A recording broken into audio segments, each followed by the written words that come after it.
In this lesson, we're going to walk through a few common challenges that you may find in PPC.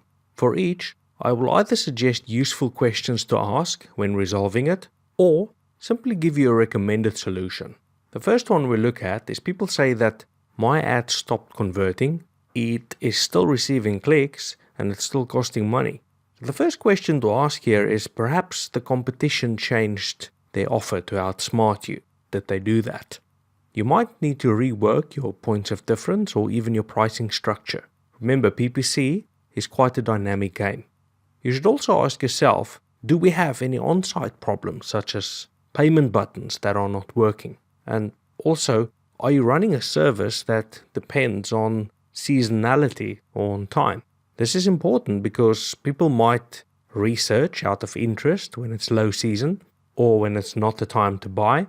So running the same bits at the wrong time for a time-sensitive product will certainly see a drop in conversions, but not necessarily a drop in cost.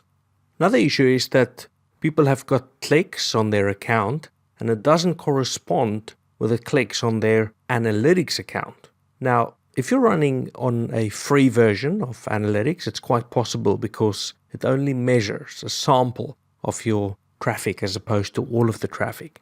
So this problem is usually overcome by a premium analytics solution because it will measure it more accurately. Another problem, I just cannot seem to improve my quality score. It is always low. Okay, this can happen easily, especially for keywords and ads where the volume of the competition is quite low. So in other words, you can't find any benchmarks or any data which could be used to measure your ad against. So the key issue in this case would be, you should ask yourself, is my ad converting? By all means, you want to improve your quality score and you want to know as much as possible about copywriting, but there will be cases where it's simply impossible to lift your quality score. Another problem is bounce rates are high on the display network and people say, okay, I'm losing money on this. And yes, this can happen. We discussed this in the course. We said that the display network can indeed cause a higher bounce rate than the search network.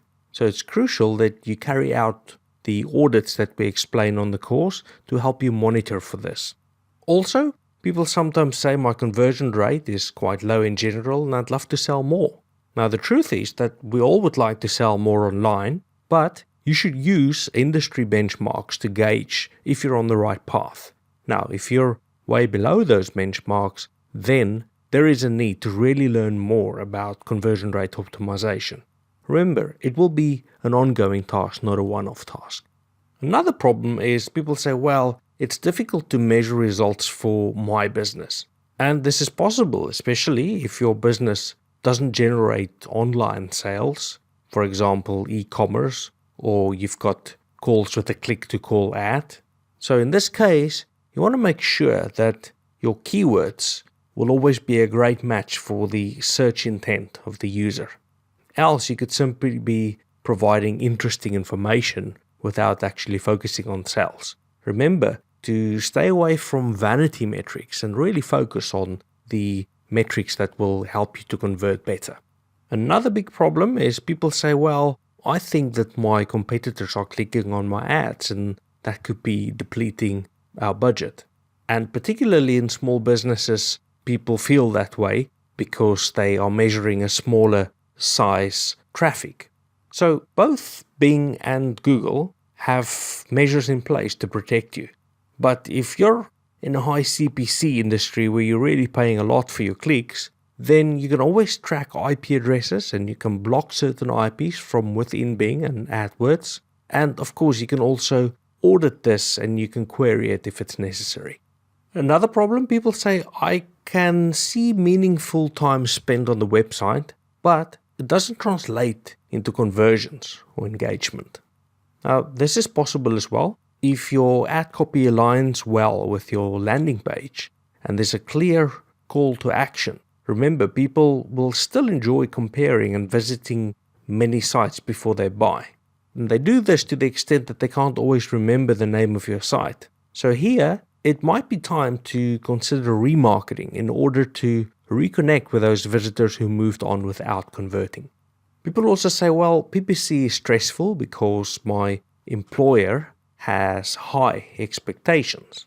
Now, it shouldn't be stressful because it's a challenge and it should be great fun resolving this challenge. So do share industry averages with your employer and your stakeholders so that you can set some realistic expectation. Remember, PPC is not a magic bullet. You can hire an agency to help you for a month or two. If your employer wants to make support available to you, that's certainly a good idea to get you started. Another issue is people say that I get clicks from countries where I don't want to advertise and it's depleting my budget. Okay, this is a very normal problem too, which you can resolve easily by fixing your targeting criteria. Pay careful attention whom you target and how you use exclusions, since this is actually something that can make or break your campaign. So as you progress with PPC, you're going to find it easier to deal with. All of these challenges will become easier over time. And in most cases, doing so certainly will help your campaigns to perform better.